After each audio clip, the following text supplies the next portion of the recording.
Long before the game of golf came to America, it had been played for centuries along the windswept coast of Scotland. Golf was born on community lands, grass-covered sand dunes and treeless plains, open to everyone for grazing livestock or for recreation. By the late 1800s, British professionals were the masters of the sport. American golf was an amateur pastime then, a game enjoyed only by the wealthy on private estates or exclusive country clubs. The first formal golf course near Boston was a 6-hole layout established in 1892 on the estate of Arthur Honeywell in the town of Wellesley. In 1893, Honeywell introduced the game to the members of his private country club in nearby Brookline, known simply as the Country Club. And golf became another activity there, joining croquet, archery, horse racing, and pony polo. By the turn of the century, golf was being played at more and more fashionable American clubs. With its popularity came the need to hire professional golfers, mostly from Scotland, to teach the game and to supervise its play. As golf became popular among the rich, many lower-class Americans became exposed to the game as servants, groundskeepers, or caddies at the clubs. Young Francis Ouimet was one of those caddies and was destined to become America's first golf hero. Francis was born on May 8, 1893, in a small 2-story house in rural Brookline, directly across the street from the well-tended grounds of the Country Club. His father, Arthur Ouimet, from Quebec, and his mother, Mary Ellen Burke, born in Ireland, raised young Francis in their Clyde Street home, along with his brothers Wilfred and Raymond, and his sister Louise. The children developed a natural curiosity about golf, living so close to the links. Wilfred, older than Francis by several years, was the first Ouimet boy who became a caddy at the Country Club. Occasionally, he was allowed to travel into Boston by trolley and discovered that the Wright and Ditson Sporting Goods Company had opened a new golf department managed by Scotsman Alex Finlay.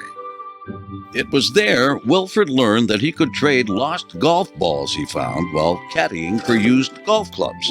3 dozen balls for each club.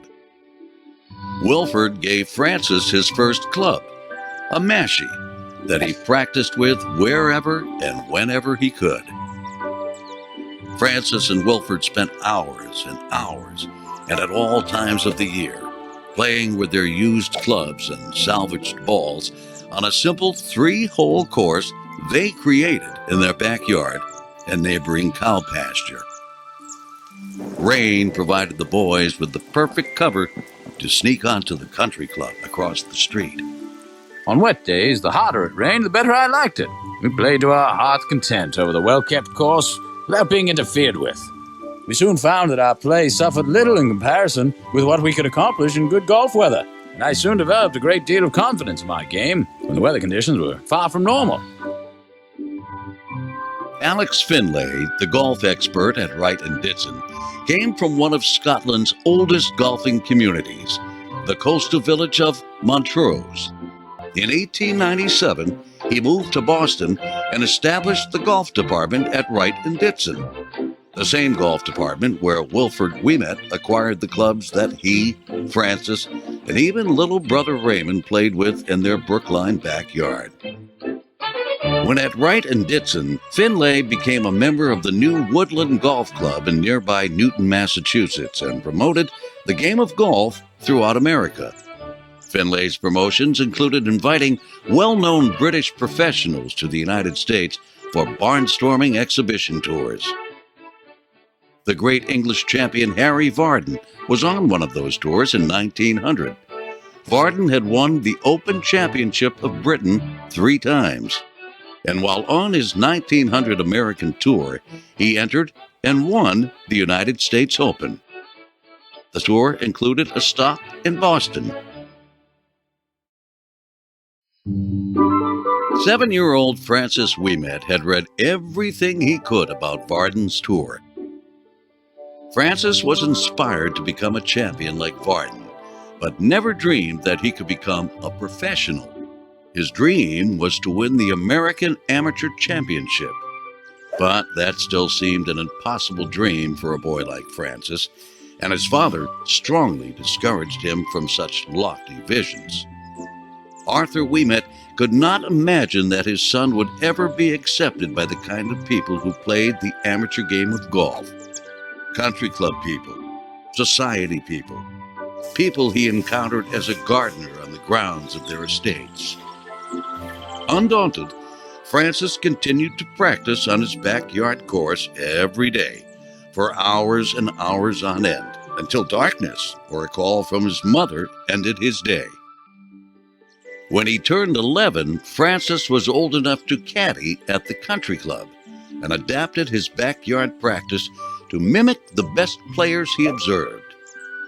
By the time he was 13, Francis traveled miles from his home, on foot and by trolley cars, to practice as often as he could at the Franklin Park Golf Club in Boston, just the second public golf course in America at the time.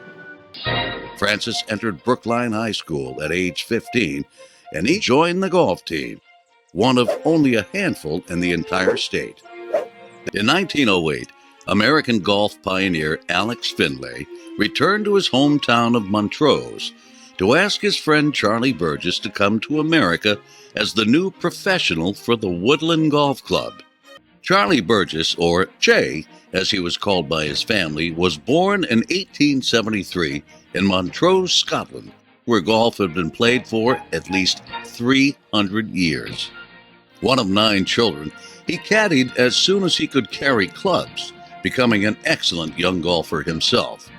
Bob Dow, the Montrose professional and one of Scotland's grand old men of golf, saw that Charlie had a remarkable gift for the game and took him under his wing at an early age. Legendary golf pioneer Old Tom Morris of nearby St. Andrews often traveled to Montrose for business and matches against his good friend Dow. Old Tom, regarded by many as the father of modern golf, became another important mentor to young Charlie. Charlie was extremely gifted in Scotland's other national sport, association football, known today as soccer. At age 15, he became the youngest player ever on the Montrose Football Club, and at age 20 began a professional career for Dundee, Millwall in London, Newcastle, and for the Portsmouth Football Club. At 29, he became the golf professional at the aristocratic Royal Albert Golf Club, and soon after was appointed superintendent of the Montrose Links, managing the common link shared by all the golf clubs of Montrose. Charlie played football for 2 more years, but devoted most of his time to golf, becoming a member of the world's first Professional Golfers Association, established in Great Britain in 1901, a full 15 years before the PGA of America came into existence.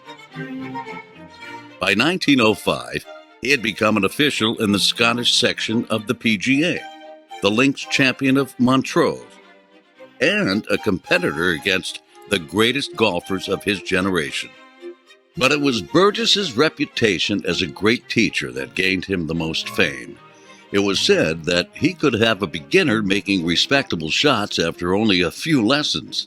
Although the promise of a career in the United States was appealing, Charlie was aware that teaching golf to American students would be challenging. Charlie was also concerned with the working conditions of American golf professionals and knew they had no voice in the management of the game they depended on for their livelihoods.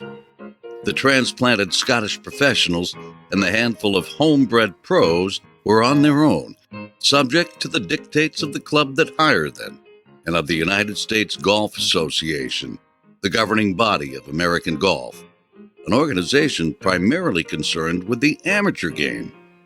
Nonetheless, in early March of 1909, Charlie, his wife Harriet, and their 12-year-old son Charles II traveled by rail to the English port city of Liverpool to board the well-appointed steamship Ivernia, bound for America. The Woodland Golf Club was located on a grand Victorian estate once owned by Newton businessman William H. Monroe. The heart and soul of Charlie's pro shop at Woodland was his workbench and club-making equipment. Metal stamps were used to emboss each club head with a clique mark, which identified the maker. Charlie's mark simply read, J. Burgess Special. Shortly after Charlie's arrival at Woodland, he was offered a very interesting position for the off-season. American college soccer was played between the late fall and early spring, which was a perfect complement to Charlie's golf schedule. Harvard University hired Burgess as the first professional coach of its struggling soccer team. It was also shortly after his arrival that Charlie discovered Francis Ouimet and his Brookline golf team practicing on the Woodland Links. It was my good fortune to meet Charlie soon after he became associated with the Woodland Golf Club in 1909. We had a golf team at Brookline High School, and Woodland generously allowed us to play many of our matches over their course. The members of the golf team could do everything with a golf ball but hit it straight, and Charlie voluntarily gave us many suggestions that were responsible in greatly reducing our scores. In other words, he took a fatherly interest and helped us tremendously. Francis impressed the experienced Scottish pro with his great potential and eagerness to learn. Charlie volunteered to give him private lessons every Sunday afternoon at Woodland. Francis had met the right man, with the right skills, and at the right time in his life to make him a champion. Working 6 days a week, Burgess had little time for himself. His Sundays were dedicated to his church and choir, then dinner at home with Hattie and young Charlie, and finally afternoon lessons for Francis. Although Francis had been playing at Woodland as Charlie's guest, he needed to be an actual member of a club in order to compete in official USGA events. The Woodland directors voted to establish a special junior membership for Ouimet. His dues were $25 a year, $10 less than the regular fee. Francis went to his mother to obtain a loan for the money he needed. The next thing he did was to enter the 1910 United States Amateur Championship being held, conveniently for Francis, at the Country Club, right across the street from his home. Francis shot respectable opening rounds of 83 and 86 for a total that was just one stroke shy of qualifying for the tournament. It was an outstanding effort by the 17-year-old in his first encounter with golfers of national standing. Disappointed, but determined, Francis continued his Sunday lessons with Charlie during the next 2 years. By the spring of 1913, Francis had grown up to be a tall and quiet young man and a very talented golfer. When he celebrated his 20th birthday, he had improved tremendously, but had not won any championships. Things were about to change. Since 1909, the Harvard soccer team had also improved tremendously under Burgess. His innovations included teaching tactics and strategies to the previously untrained Harvard players. And to toughen up his college boys, he scheduled matches with local club and factory teams, teams of hardy immigrants who grew up playing soccer in their native lands. Charlie took the largely unrecognized, poorly coached, and underdeveloped soccer program at Harvard from obscurity to national prominence in just 5 years when Harvard won the Intercollegiate Championship of 1913. Francis won his first Massachusetts Amateur Championship and was eager to challenge for the National Amateur once again, this time being held on September 1st, 1913, at the Garden City Golf Club in Long Island, New York. Francis lost in the second round to the eventual champion Jerome Travers, and although Francis was eliminated early, USGA President Robert Watson was greatly impressed. Watson decided to enter Francis into the United States Open, being held just 2 weeks later at, of all places, the country club in Brookline. It was a lucky twist of fate. The Open, normally held in June, was postponed until September in order to accommodate the schedules of British Open champions Harry Vardon and Edward Ted Ray, who were touring America that summer. Scottish, English, French, and American homegrown professionals were joined by 22 well-known amateur golfers in Brookline for the start of the 1913 U.S. Open. It was hailed as the strongest, largest, and most impressive international field in the history of American golf. No amateur, British or American, had ever won before. The first qualifying round was played in brilliant sunshine. The course was in excellent condition, and thousands of spectators were on hand. Former President William Howard Taft was in the large gallery and remarked that he had come just to see how the big professionals played the game. Ouimet and Charlie Burgess were among the first day's golfers, along with the heavily favored Harry Vardon, French champion Louis Tellier, English-born Jim Barnes, and 77 other hopefuls. Francis Ouimet, a virtual unknown, looked more like a caddy than a contender. The only person looking more out of place was little Eddie Lowry, Ouimet's 10-year-old caddy from Woodland, who was not much taller than the canvas golf bag he carried for Francis. Ouimet played outstanding golf right from the start. At the end of his first 18 holes, to everyone's disbelief, he was actually in the lead with a 74, and at the end of the day had shot an amazing 152, just one stroke behind the famous Harry Vardon. Ted Ray was the main attraction on the second day. The reigning British Open champion was a great bear of a man and powerful hitter who could drive the ball further than anyone in the world. Defending U.S. Open champion John McDermott, Englishman and Vardon protege Wilfred Reed, John Shippen, America's first black golf professional, and four-time amateur champion Jerome Travers were the other players of interest during Wednesday's round. John Shippen was the Jackie Robinson of golf, the first African-American to ever play in a professional tournament, when he entered and almost won the 1896 U.S. Open. Shippen easily qualified for the 1913 tournament with a 154. Ted Ray played extremely well as expected and finished at 148, the best score of all qualifiers. A surprise qualifier was a little-known but self-assured 20-year-old pro from Rochester, New York named Walter Hagen, who took fifth place for the day with a 157, while the well-known amateur champion, Jerome Travers, qualified with a 165. When Francis and the other 68 surviving contestants began to arrive at the clubhouse for the first championship round, scattered rain showers had caused the ground to be wet and muddy. Francis drew a 10:30 tee-off time. He got off to a rocky start and had to work hard in the back nine to finish the morning with a 77. Ted Ray also had a slip-up or two and shot a 79 in the morning. Needing a great afternoon game, he shot a pair of 35s for a course record of 70 and posted 149 for the day. Harry Vardon lived up to expectations, and Wilfred Reed surprised as they wound up tied for the lead at the end of the day at 147. It looked like the British were in very good positions for one of them to win the tournament. Most of the American-born professionals were far behind, and there seemed little hope of an American victory. Only Johnny McDermott, 6 strokes back, appeared to have an outside chance. Jerome Travers, America's best-known amateur, was in no better position than the pros. Amazingly, Francis finished the day in 7th place and was just 4 strokes behind the leaders.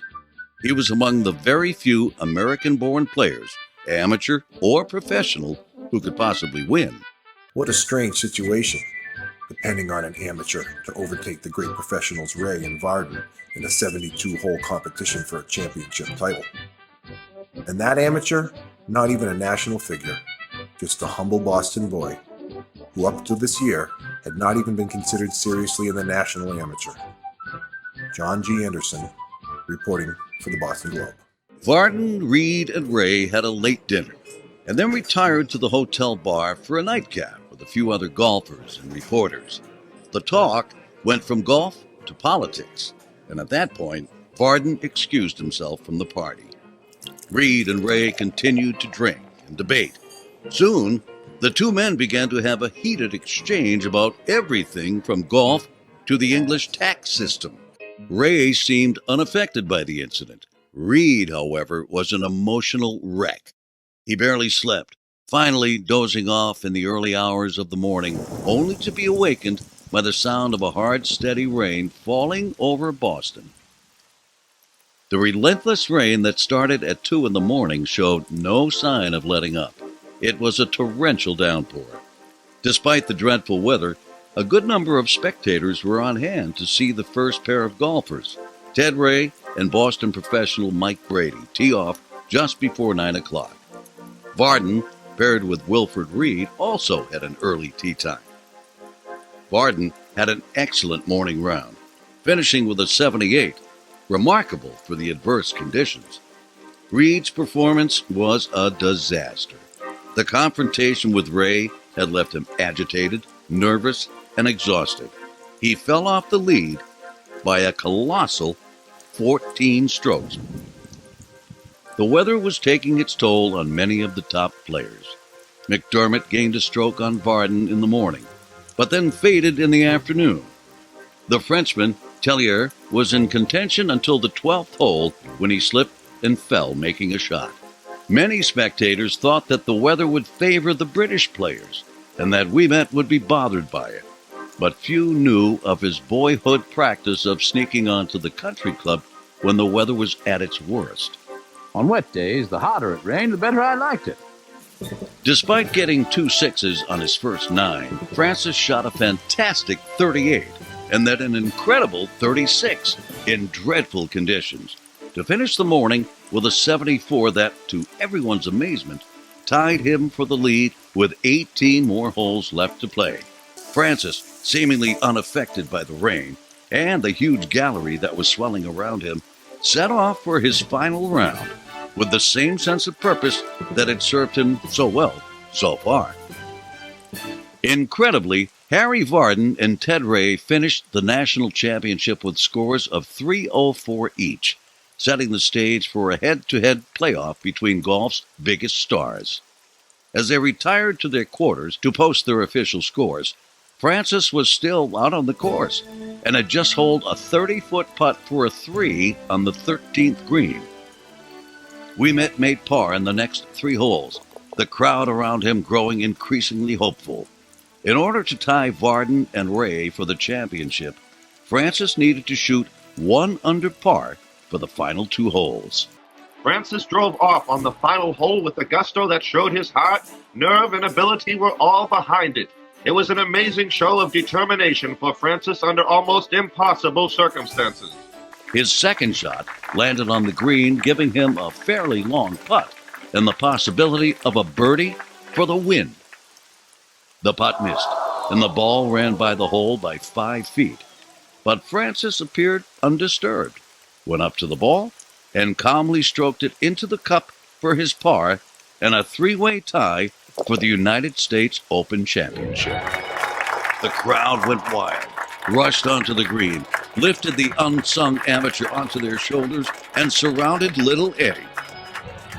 Charlie Burgess was beaming with pride as he stood thumbs up with a victory cigar in his hand beneath the lucky horseshoe held high in the air. It was the most dramatic moment ever witnessed in American golf, and Francis was suddenly a national hero. Observing the frenzied scene, Boston sports writer Lindy Fowler took note of one special admirer of Ouimet. In the middle of the happy gathering stood a middle-aged woman whose face was alight with joy and her eyes sparkling with keen delight. It was Francis's mother, who had been summoned from her home nearby when news of her son's gallant effort reached her. It is useless to attempt any description of what she must have experienced when she heard the triumphant shouts and saw her boy hoisted on the shoulders of his admirers. The weather for this fateful day was damp and foggy with a heavy mist hovering above the fairways. It had been raining well over 30 hours when Varden, Ray, and Ouimet teed off for America's championship. Thousands of spectators gathered, and the excitement increased with each hole that was played. No player had more than a one-stroke lead at any given time. And at the end of the first 9, the match remained deadlocked. At the short 140-yard 10th hole, Francis took the lead by 1, when Varden and Ray both missed their putts for bogeys, while Francis got his par. After 12 holes, it was Varden 51, Ray 51, and Ouimet 49. The two Englishmen began to show signs of anxiety. No ball had landed in a hazard until Ray's second shot on 15 got caught in a sand trap. He took 2 shots to get out and wound up with a 6, while Francis had another birdie 4. Ray was effectively eliminated from the contest. Now the match was between Francis and Harry Varden. Both of them managed par 3s on the short 16th, and then they were on to the 17th hole. Varden cut the dogleg hole too close, winding up in a sand trap on the left, and had to play his shot out sideways. It took him 3 shots to reach the green. Francis was on in 2, with a mashie shot that landed just 6 feet from the pin, and then he made his putt with little apparent care for a birdie 3. Francis now led Varden by 3 and Ray by 7. The last hole was a mere formality. The final score was Ouimet 72, Varden 77, and Ray 78. Spontaneous shouts of joy rang out. Ouimet was mobbed again and was carried into the clubhouse on the shoulders of his admirers. Reporters rushed to their wires to spread the news around the world. Ouimet's amazing victory was not only the greatest upset in the history of golf, it was the greatest upset in the history of American sports. Francis Ouimet changed the face of golf that September day in 1913 and became America's first golf hero. Ouimet's triumph resonated for generations, popularizing the game for the average man and marking the beginning of American dominance of golf throughout the world. After Ouimet's historic victory, Woodland voted him a member for life, exempt from all dues. Ouimet became an ambassador of American golf in 1914, winning the French Amateur Championship and competing in both the British Amateur and Open tournaments. Charlie Burgess coached Harvard to a second National Soccer Championship in 1914. That back-to-back achievement has never been repeated. 1 year after his victory in Brookline, Ouimet fulfilled his boyhood dream by winning the United States Amateur Championship at the Aquatic Golf Club in Manchester, Vermont. He became the first man ever to win back-to-back U.S. Open and National Amateur titles. In 1921, the embryonic PGA of America offered few benefits and little support to the thousands of club and teaching pro members. As a remedy, Charlie Burgess founded the independent New England Professional Golfers Organization to improve the working conditions of club and teaching pros. The New England PGO became the first professional golfers organization in the country to sponsor official co-ed events, pairing with the Women's Golf Association of Boston, showcasing budding female stars like Elizabeth Gordon and Glenna Collette. The actions of the New England PGO forced the PGA to restructure in 1922, and when it did, New England rejoined the PGA, unanimously electing Charlie Burgess as the first president of the new New England PGA. Jesse Guilford became the second national champion coached by Charlie Burgess, winning the 1921 United States Amateur in St. Louis. Both Jesse and Francis were chosen as members of the first Walker Cup team. Jesse played on 3 more teams, while Francis played on 7 and was non-playing captain 4 times. During golf's golden age, Woodland prospered, building a new clubhouse and gaining scores of new members. Charlie Burgess was a mentor to dozens of other professionals and was a sought-after instructor to amateur golfers from the worlds of politics, entertainment, and sports. After the first Ryder Cup match in 1927, the financially struggling PGA could not afford to send a team to England for the 1929 rematch. Charlie Burgess organized an unprecedented fundraising extravaganza for the PGA, gathering America's greatest stars: 1928 U.S. Open champion Johnny Farrell, amateur sensation Bobby Jones, and celebrity professionals Walter Hagen and Gene Sarazen for an extraordinary best ball match at Woodland. Burgess presided as Grand Marshal, and Francis Ouimet served as referee. The collaboration of Ouimet and Jones sent a strong message that the great divide between amateur and professional golf should finally come to an end. $10,000 was raised in a single day, and the Ryder Cup was saved from extinction. On April 6, 1929, the Woodland members gave Charlie Burgess a testimonial to celebrate his 20 years with the club and his influence on the growing respect between amateur and professional golfers. Burgess was presented with a tribute of 100 $20 gold coins. However, it was the words of Francis Ouimet that night that meant even more to him than gold. Whatever progress I have made in golf, I owe directly to Charlie Burgess. He always had the faculty of putting me in a proper frame of mind when entering an important match. And I repeat, he taught me whatever I know about the game. Francis Ouimet, April 6th, 1929.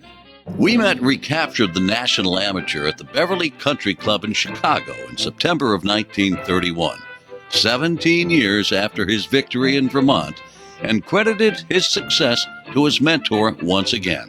I don't know what I would have done out there without Charlie Burgess. He was a great strong bulwark to lean on at all times. When things were going a little tough, you will never know what his encouragement meant to me. Francis Ouimet, Chicago, September 5th, 1931. Charlie Burgess remained at Woodland for nearly 40 years, renewing his contract from year to year simply with a handshake.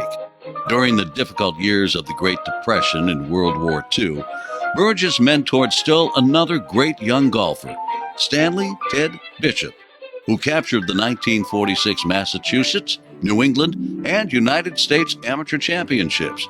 He was Charlie's 3rd national champion. Jay Burgess is enshrined in the New England PGA Hall of Fame for his many contributions to the game of golf. But perhaps his greatest contribution was the estimated 15,000 lessons he gave to everyday golfers during his long career. Francis Ouimet became the first American elected captain of the Royal and Ancient Golf Club in St. Andrews, Scotland, and is an original member of the World Golf Hall of Fame.